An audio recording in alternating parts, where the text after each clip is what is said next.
Olá, bem-vindos ao curso Inglês em 30 lições. Esse é um curso totalmente gratuito de inglês. Está dividido em 30 partes, como o nome do curso já diz, são 30 lições.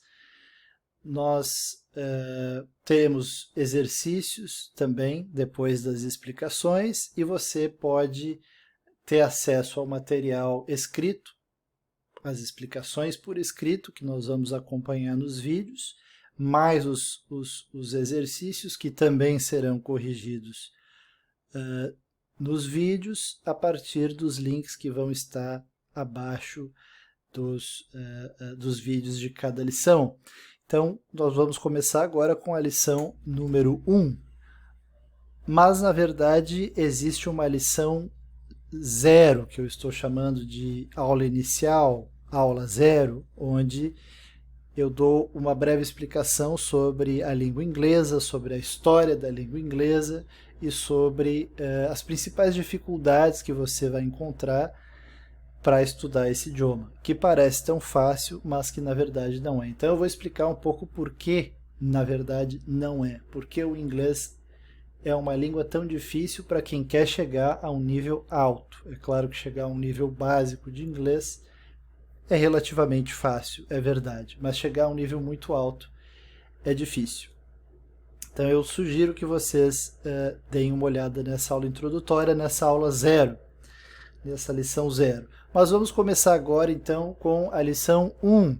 E a lição 1 fala sobre os substantivos. E os substantivos são, na minha opinião, a base da comunicação humana. O que são os substantivos, primeiro, né? Substantivos, em inglês, são chamados nouns. E são os nomes das coisas, sejam elas reais ou abstratas. A pedra, o cachorro, a casa, coisas que você pode tocar, que você pode ver. E coisas abstratas como o amor, a beleza, a feiura. E eu digo que os substantivos são a base da comunicação humana por dois indícios que existem. O primeiro deles é que em qualquer idioma,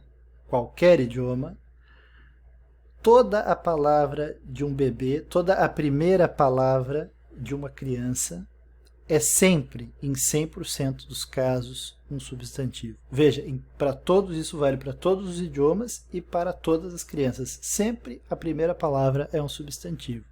Geralmente é mamãe ou papai, mas pode ser também outras coisas que sejam presentes na vida dessa criança, como o nome de um animal, por exemplo, né? Ou a vovó, ou o vovô, ou então já tem registros, inclusive, de que cerveja tenha sido a primeira palavra de uma criança. Bem, esse é o primeiro indício de que os substantivos sejam a base da comunicação humana. O segundo indício é que aproximadamente 78% das palavras que existem em qualquer idioma são substantivos. Então isso significa que para você aprender um idioma em alto nível, para você conseguir entender o que se diz na televisão, no rádio, o que as pessoas estão falando na rua, num ônibus, numa festa, e você está ali escutando, grande parte do seu esforço vai ter que ser aprender o nome das coisas. E elas são muitas, eu não vou dizer quantas em média para você não se assustar e não desistir, né? Mas um dia você vai ter que enfrentar esse problema se você quer atingir um alto nível em algum idioma. Então, quando uma pessoa que fala 4, 5 idiomas, você pode ter certeza que essa pessoa não tem um domínio tão bom do vocabulário de todas essas 4 ou 5 línguas. Ela pode ter uma boa noção gramatical, construir as frases de maneira correta, né, conjugar os verbos corretamente e tudo mais, mas para ter um vocabulário avançado, isso não é fácil de aprender e não é fácil de manter. Você precisa estar constantemente em contato com esse idioma para conseguir manter essas palavras com você.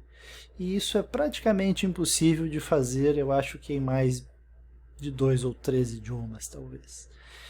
E mesmo para quem fala perfeitamente 2 ou 3 idiomas, a pessoa vai penar bastante para conseguir manter esse vocabulário ativo, certo? Bom, passemos aqui para o próximo tópico.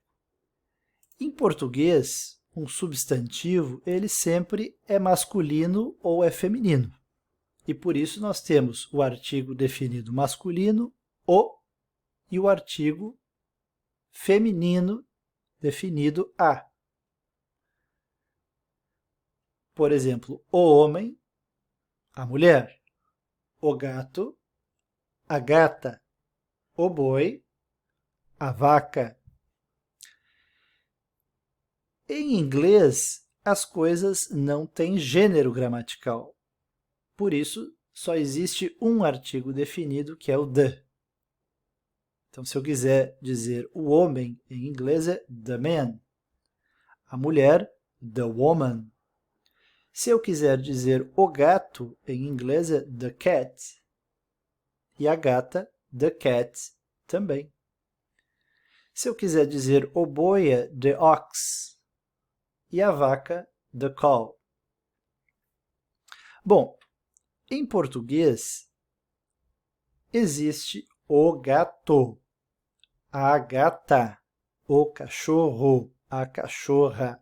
Existe, então, gênero gramatical, existe um artigo definido masculino e um artigo definido feminino, o e a, e existe uma terminação específica de gênero, quer dizer, geralmente as palavras terminadas em o são masculinas e as palavras terminadas em a são femininas. Existem palavras que são masculinas e não terminam em o, e femininas que não terminam em a. Mas a maioria segue realmente esse padrão, né?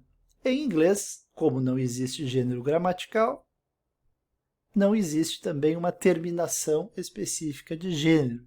Dizer que o, ou a, ou e, ou i configura que seja uma palavra feminina ou masculina em inglês não faz sentido, porque não existe uma palavra masculina ou feminina em inglês.